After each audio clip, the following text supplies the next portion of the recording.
señala de que hay que considerar que la competencia entre las empresas es diferente a la competencia entre países. Sí, es decir, las empresas se ubican en aquellos países donde obtienen mejores niveles de competitividad. Las empresas no tienen patria, ¿no? Eh, pero bueno, están ubicadas en diferentes países.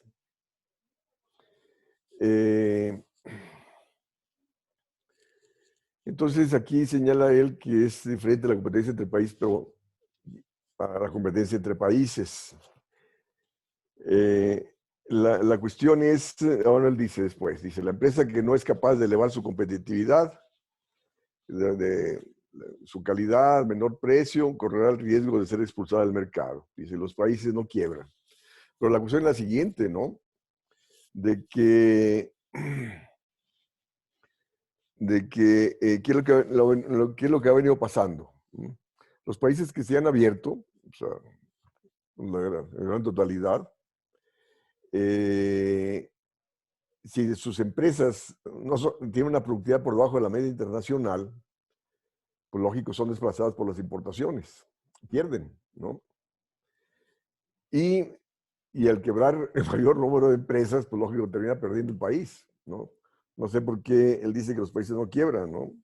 Es decir, estamos viendo procesos de desindustrialización a nivel mundial. La industria se fue a Asia, se fue a China, y esos procesos de desindustrialización se traducen en menor crecimiento económico, se traducen en desempleo, en menores salarios, menores condiciones de vida. No por nada, el caso de Estados Unidos lo vemos muy claramente, como muchas empresas norteamericanas salieron a invertir, a producir en China, en México, en otras partes, justo en la perspectiva de mejorar su competitividad y sus ganancias. Y eso pues, ha llevado, repito, implicó menor nivel de desarrollo industrial en Estados Unidos, menor crecimiento económico, y no por nada Donald Trump está con una política de que regresen a su país, evidenciando que cuando una empresa pierde, pues el país pierde, ¿no? Pero bueno, dice, lo que conviene a ellas son los diferenciales de precios absolutos. Pues sí, repito, las empresas buscan minimizar costos, mejorar sus posiciones competitivas a nivel mundial, en este contexto de libre movilidad de mercancías. Señala el autor, dice, tenemos aquí un dilema entre los intereses y objetivos de las empresas a nivel micro y los costos y beneficios sociales a nivel macroeconómico. Y efectivamente, ¿no? Es decir, los intereses de una empresa no necesariamente son los intereses de la nación. Repito, cómo ha habido salida de empresas de Estados Unidos y otros países desarrollados en la búsqueda de buscar trasladar procesos productivos e intensivos de mano de obra en países que tengan menores salarios, y su preocupación es individual, es una posición capitalista, ¿no? Individualista, sin importarles las consecuencias que traerá para el país su salida de inversión del país de origen. Entonces, de ahí, repito, lo que beneficia a una empresa no necesariamente beneficia al país, ¿no? Y luego también, ¿no? Lo vemos en el caso de México, ¿no? Las empresas trabajan con alto componente importado, porque la perspectiva de abaratar costos importando insumos baratos, y eso afecta a la cadena productiva interna y afecta al país, o sea, evidenciando, repito, que las empresas responden a sus intereses individuales de acumulación y no responden a intereses sociales o nacionales. Él dice que este dilema se resuelve mediante la política económica de los gobiernos. Y repito, pues no por nada, en el caso de Estados Unidos, Donald Trump ha venido instrumentando políticas de estímulo tributario, estímulo fiscal, para que las empresas estadounidenses que se fueron regresen e inviertan en su país. ¿Para qué? Pues para el impulso de su dinámica productiva para el impulso de la dinámica económica y de empleo en Estados Unidos. Y en el caso nuestro, pues no, o sea, no ha habido política de que las empresas ubicadas en el país, sean nacionales o extranjeras, actúen en beneficio del país. Los gobiernos han creído que la entrada de inversión ya, por la simple entrada, ya va a generar condiciones de crecimiento. Pues no, esas empresas han llegado, las empresas transnacionales, y con un montón de insumos importados, entonces solamente el único impacto que generan es la generación de empleo, ¿no? Porque todos esos insumos son importados. Y luego en este contexto de economía abierta, esa importación de insumos desplaza cadenas productivas nacionales y acelera el proceso de desindustrialización. Evidenciando que en el caso nuestro, pues no hemos tenido una política económica en la perspectiva de que los beneficios de la empresa se trasladen a beneficios de la nación o beneficios sociales. Cualquier duda o comentario me paran, me preguntan. Entonces, señala que una política industrial que busque mayor participación en el mercado mundial, es estimular, incentivar a las empresas a trasladarse a la producción de bienes con mayor ventaja comparativa. La cuestión es que en nuestro país, el proceso de industrialización que se impulsó a través de la sustitución de importaciones, se otorgaban subsidios a las empresas para impulsar el proceso de industrialización, pero no fue condicionado a que trabajaran con altos niveles de productividad para obtener competitividad, para incrementar exportaciones. Las empresas ganaban en función de la producción por el mercado interno, o sea, no había interés de parte de ellas de incrementar exportaciones, porque sabían que tenían que competir y al competir iban a sacrificar ganancias. Entonces, ¿para qué tratar de incrementar exportaciones si el mercado interno les aseguraba altas ganancias? Entonces vemos cómo lo trunco de la política industrial que se instrumentó en el país, que favoreció el proceso de industrialización, pero no fue condicionado a que obtuviera niveles de productividad y competitividad para incrementar exportaciones. Y esa situación sí aconteció en países como Corea del Sur, donde los apoyos al proceso de industrialización estaban condicionados a que obtuvieran altos niveles de productividad, competitividad para incrementar exportaciones. Y empresas que no cumplían con obtener mayores ventajas competitivas y de exportación eran sancionadas, les quitaban los subsidios, ¿no? Entonces, repito, y en el caso nuestro, eso no estuvo presente. Entonces, señala que se sostiene que el comercio internacional que efectúan las empresas guiadas por su rentabilidad privada no necesariamente se corresponde con lo que le conviene a la nación de acuerdo a su rentabilidad social o macroeconómica.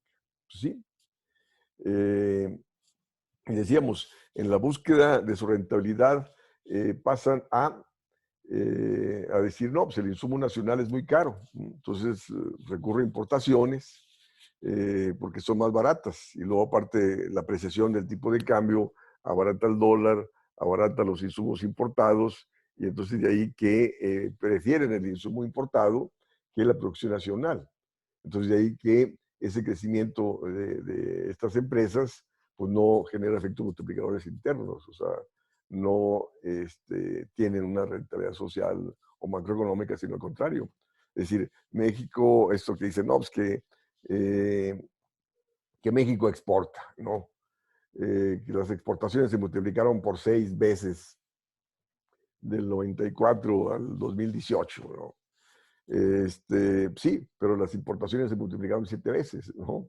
Es decir, las importaciones han crecido más que las exportaciones, evidenciando que ese crecimiento de exportaciones no disminuyó el déficit de comercio exterior, sino al contrario, lo aumentó. Y luego aparte, repito, pasó a romper cadenas productivas y de ahí el proceso de desindustrialización en el cual hemos estado, ¿no? Entonces ahí señala que se hace necesaria la intervención gubernamental para conseguir aumentar la eficiencia en el uso de los recursos productivos y la productividad de los mismos. Y la bronca es de que en nuestro caso esa intervención gubernamental no ha estado presente, ¿no? En la perspectiva de que de aumentar el valor nacional de las exportaciones, justo para que ese beneficio que ganan las empresas exportadoras se traduzca en mayor encadenamiento productivo nacional, en mayor crecimiento eh, económico del país y disminución del déficit de comercio exterior, ¿no?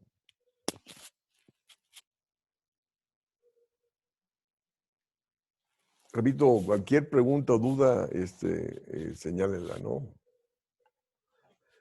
Dice que cuando se ingresó al Acuerdo General de Aranceles y Comercio, al GATT, la industria manufacturera no tenía ventajas absolutas con respecto a la producción de Estados Unidos. Pues sí, entramos al GATT en el 86, en el contexto de década perdida de los 80s, donde no había crecimiento ni de la inversión pública ni de la inversión privada, y la economía no tenía los niveles de productividad y competitividad para salir airoso dentro del contexto de apertura comercial que se procedió.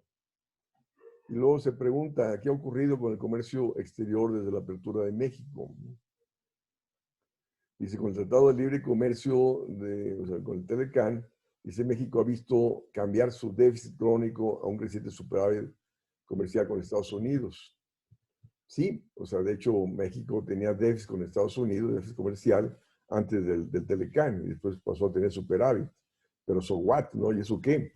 En el sentido de que quien comanda las exportaciones de México a Estados Unidos son empresas transnacionales, decíamos que trabajan con alto componente importado, y en consecuencia México tiene un gran déficit de comercio exterior con China, con Asia, con Europa, ¿no?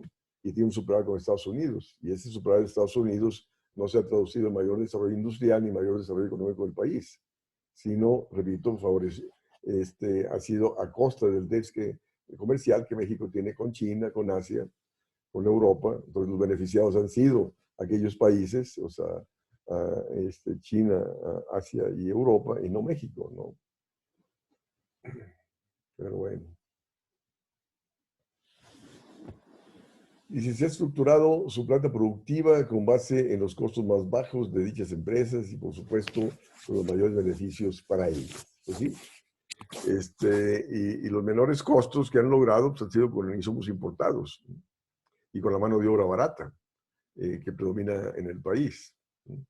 Entonces, como los beneficios de las empresas pues, no se han traducido en mayor condiciones de empleo, ni mayores salarios, ni mayor crecimiento económico para el país. Y luego, aparte, sus ganancias son remitidas a su lugar de origen. Dice, esta especialización productiva de los países no necesariamente coincide con los costos y beneficios nacionales. Pues sí, lo hemos dicho, ¿no? Aquí, sobre todo, repito, han trasladado procesos productivos intensivos en mano de obra,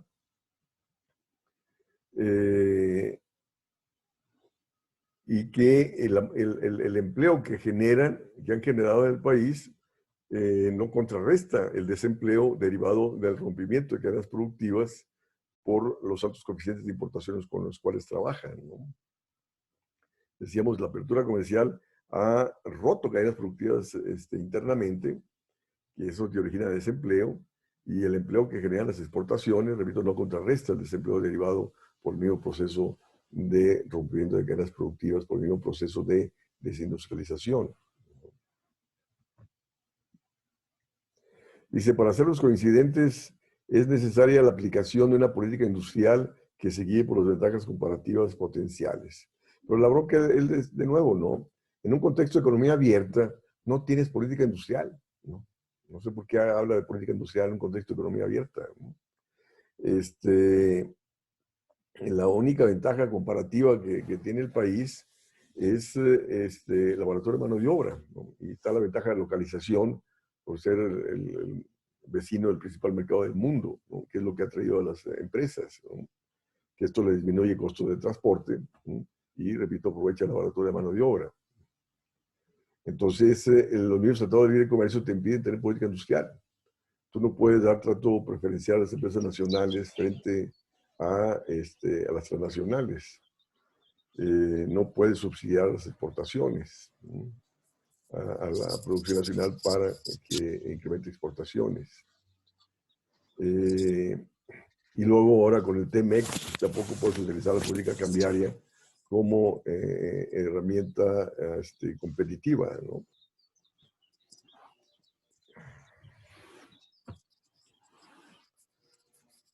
Luego dice que se deben emplear instrumentos permitidos por la legislación internacional y por la reglamentación de los acuerdos bilaterales pactados por el país para fomentar y reimpulsar el proceso de industrialización ya existente. Y la bronca es esa, ¿no? Que la legislación internacional, lo establecido por la Organización Mundial de Comercio. ¿Alguien tiene ahí el micrófono abierto, Chihuahua? La legislación establecida por la Organización Mundial del Comercio y lo que se establece en los acuerdos, los tratados de libre comercio, repito, no te dan opción, ¿no? Para de política económica en favor de potenciar tus exportaciones o potenciar tu desarrollo industrial. Y si hay que reimpulsar el proceso de industrialización, pues no es a través no te dan margen de maniobra, ¿no?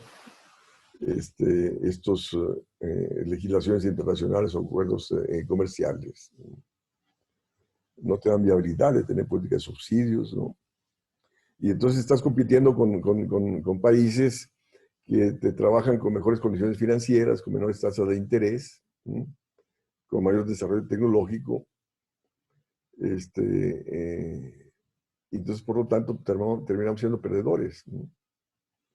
Ok, tienes superávit con el negocio exterior con los Estados Unidos, pero tienes un déficit con los otros países que terminas teniendo un déficit de comercio exterior total que te lleva a depender de entrada de capitales para poderlo financiar. Y termina siendo un obstáculo al crecimiento del déficit del sector externo, ¿no? ¿Por qué? Porque te impide bajar la tasa de interés, porque necesitas tener alta tasa de interés para que el capital financiero venga y así financiar el déficit de comercio exterior. Te impide incrementar el gasto público en favor del crecimiento del mercado interno para apuntalar la inversión productiva. ¿Por qué? Porque temen que el gasto público deficitario vaya a generar inflación y te lleve a ser menos competitivo y aumentar más el déficit de comercio exterior, ¿no? Entonces, de ahí el por qué ha venido predominando altas tasas de interés y austeridad fiscal, justo para qué, para promover entrada de capital, para financiar el déficit de comercio exterior que te genera el libre comercio, lo cual te impide esas políticas de actuar en favor de lo productivo, ¿no? Porque el sector productivo te requiere baja tasa de interés, el sector productivo te requiere subsidios, te requiere incremento del gasto público para financiar el mercado interno y así incrementar la inversión productiva, y nada de eso existe. Entonces ahí señala el autor que el propósito es especializarnos, ¿no? Y mejorar la productividad, la rentabilidad social y el incremento del ingreso nacional y el empleo. Pues de hecho, el mismo mercado determina la especialización, ¿no? Que es en procesos productivos intensivos en mano de obra, ¿no? Porque la única ventaja comparativa, repito, es la baratura de mano de obra. Y la cuestión, la productividad requiere incremento de la inversión, ¿no? Pública y privada, ¿no? Y resulta que no ha crecido, ¿no? Con la política de austeridad no crece la inversión pública, ¿no? Que juega un papel importante dentro de el desarrollo tecnológico. Ahí está, ¿no? Los países de la OECD invierten en ciencia y tecnología el 2.8% de su Producto Interno Bruto, ¿no? Aquí en México se ha invertido el 0.5% y actualmente es menos que el 0.5% del PIB, ¿no? Entonces, no tienes perspectiva de mejorar la productividad. Y, en consecuencia, en el contexto de economía abierta, comandado por las empresas internacionales, pues lógico, no hay viabilidad de mejorar la rentabilidad social y de incrementar el ingreso nacional y el empleo. Ahí están los problemas de desempleo, subempleo, los outsourcing, ¿no? Que deterioran las condiciones laborales y el nivel de vida de los trabajadores, ¿no? Luego señala que la política se debe apoyar fundamentalmente en la utilización de los recursos que el país mantiene ociosos, la capacidad productiva sin utilizar y los desempleados con calificación para emplearse en este sector. Sí, pues de hecho, la economía, las economías en general trabajan con niveles de capacidad ociosa. ¿Para qué? Porque si crece la demanda, utilizar la capacidad ociosa para satisfacer esa mayor demanda y evitar que nuevas empresas entren al mercado, ¿no? Y lo que estamos viendo hoy en día es que ante la caída de exportaciones, ante la caída del consumo, ¿no? De la demanda, se ha incrementado la capacidad ociosa. Y es justo para que el país, para que el gobierno incremente el gasto público para incrementar demanda y utilizar esa capacidad ociosa y no te generar presiones inflacionarias.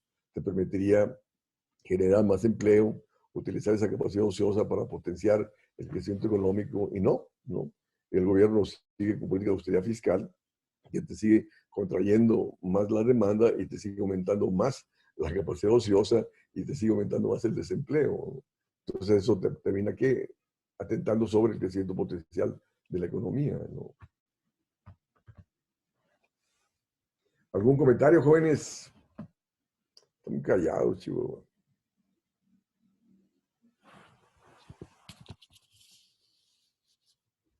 Ningún comentario.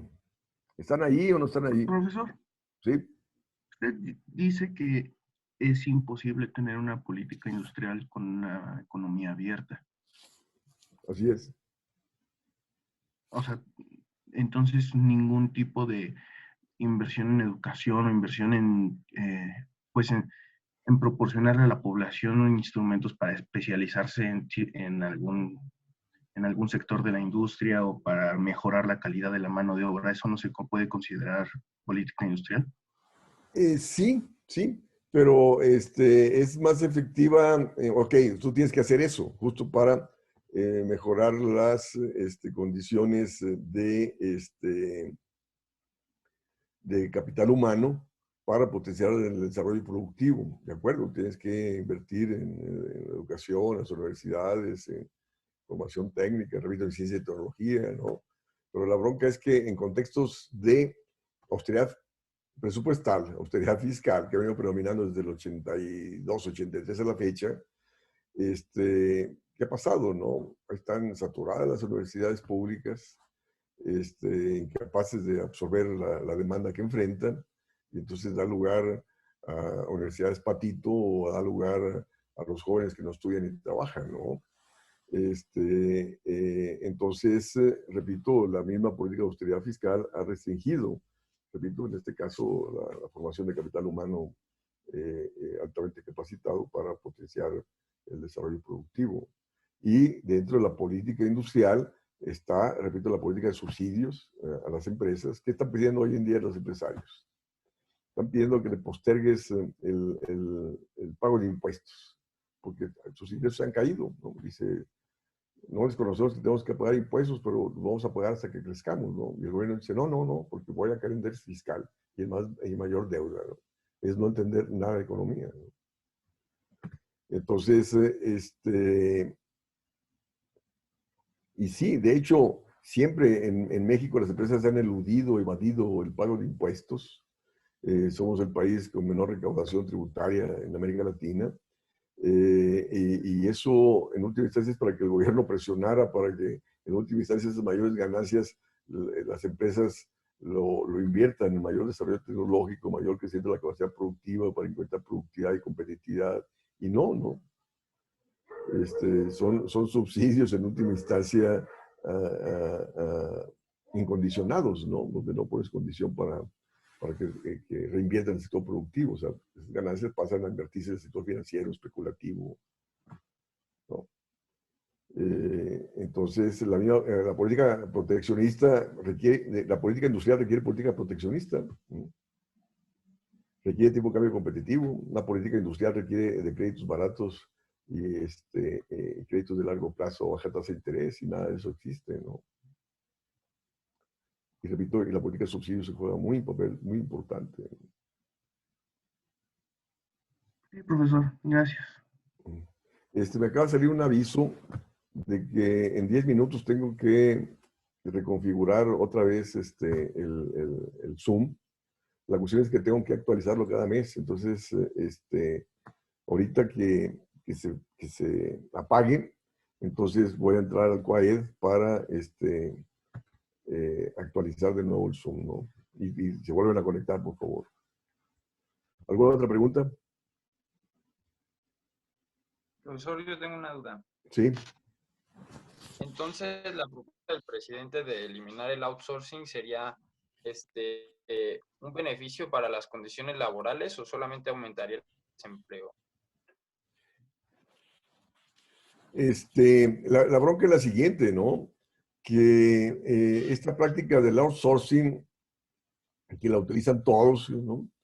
Pues esa es la perspectiva de abaratar el costo laboral, ¿no? Porque no pagas prestaciones laborales y pagas salarios de miseria, ¿no? Entonces va encaminado a mejorar las prestaciones laborales, ¿no? Y lógico, ahí está la protesta de los empresarios diciendo de que pues, si hay empresas que han actuado mal, pues que se les sancione, ¿no? Pero que no se elimine este término del outsourcing porque les va a afectar su dinámica de acumulación. Pues sí, porque quieren seguir pagando, repito, eludiendo prestaciones laborales y pagando bajos salarios, ¿no? Ahora, el desempleo es el resultado de que el gobierno está gastando poco, ¿no? Va a estar restringiendo el gasto. El desempleo es el resultado de que no tenemos condiciones de competir en el contexto de economía abierta y las importaciones se desplazan a la producción nacional, ¿no? Entonces, para encarar o sea, ¿qué te dice la teoría económica convencional? Que no tienes que, si incrementas salarios, si incrementas prestaciones laborales, vas a originar desempleo. Pues no, no. Ellos parten del hecho de que los bajos salarios te aumentan el empleo, ¿no? ¿Desde cuándo han venido disminuyendo los salarios en el país, ¿no? Y el empleo no aumenta, ¿no? Evidenciando que el empleo no es función del salario ni del costo laboral. El empleo es función de la demanda, es función de que la demanda crezca para que las empresas incrementen la producción y así generen más empleo. Entonces, la demanda se ha restringido por la política de austeridad fiscal, que los gobiernos disminuyen el gasto para igualar en gasto igual ingreso tributario, y también la demanda ha disminuido. ¿Por qué? Porque se filtra importaciones, ¿no? Por ese contexto de economía abierta. Entonces, al filtrarse importaciones, pues esa demanda no está generando efectos multiplicadores internos en favor de la producción y en favor del empleo nacional. Entonces, si quieres favorecer el empleo nacional, el gobierno tiene que gastar más. Y por otro lado, evitar que ese gasto se filtre a importaciones, ¿no? ¿Justo para qué? Para asegurar efectos multiplicadores internos en favor de la producción y en favor del empleo, ¿no? Es más, y para incrementar el empleo hay que incrementar salarios, ¿no? Porque el incremento de salarios te va a incrementar demanda. Y el incrementarse de demanda te incrementa la producción y el empleo. ¿Alguien más? Ok. Bien.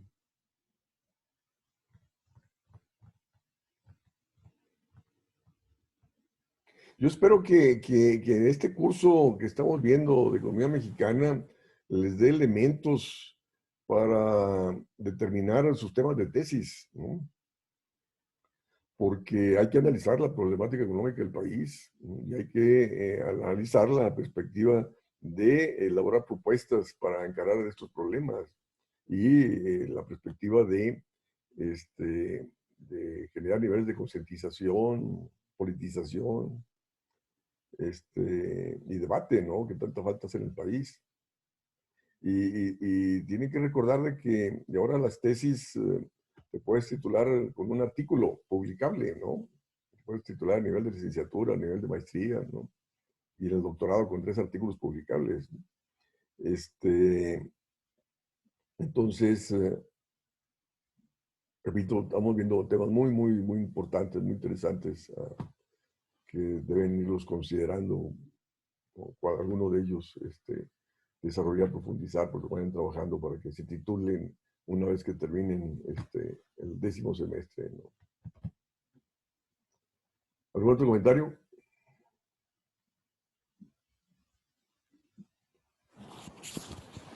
Disculpe, profesor, ¿no cree que la gran incertidumbre que existe hoy en día sea mayor que los efectos que puede tener el subir salarios y el subir el gasto de gobierno?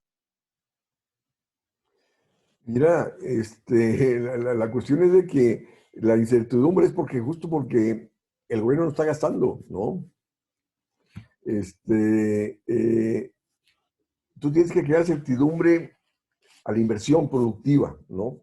El gobierno está creando certidumbre a la inversión financiera, el momento en el cual mantiene alta tasa de interés, mantiene la austeridad fiscal y te mantiene la estabilidad del tipo de cambio. Esa política económica actúa a favor de lo financiero, ¿no? No a favor de lo productivo. De ahí que no hay inversión productiva. ¿Por qué? Porque ¿quién va a invertir con la alta tasa de interés? ¿Quién va a invertir en un contexto donde está disminuyendo el gasto, está disminuyendo la demanda del mercado interno? No. ¿Quién va a invertir en un contexto donde no es competitivo frente a importaciones? Entonces tú tienes que crear certidumbre ¿de qué? De crecimiento. ¿De qué? De ganancias en el sector productivo. Y para eso necesitas incrementar el gasto, necesitas bajar la tasa de interés, ¿no? Y trabajar con tipo de cambio competitivo, ¿no? Para favorecer la producción nacional, ¿no? Entonces, y la bronca es la siguiente, ¿no? Que el gobierno actúa para generar certidumbre de capital financiero porque teme que se vaya. Si baja la tasa de interés, que fue lo que han dicho cuando yo me pronuncié en el Parlamento abierto hace 2 semanas, dije que habría que bajar la tasa de interés a 0.1%. Y el presidente del Instituto Mexicano de Ejecutivo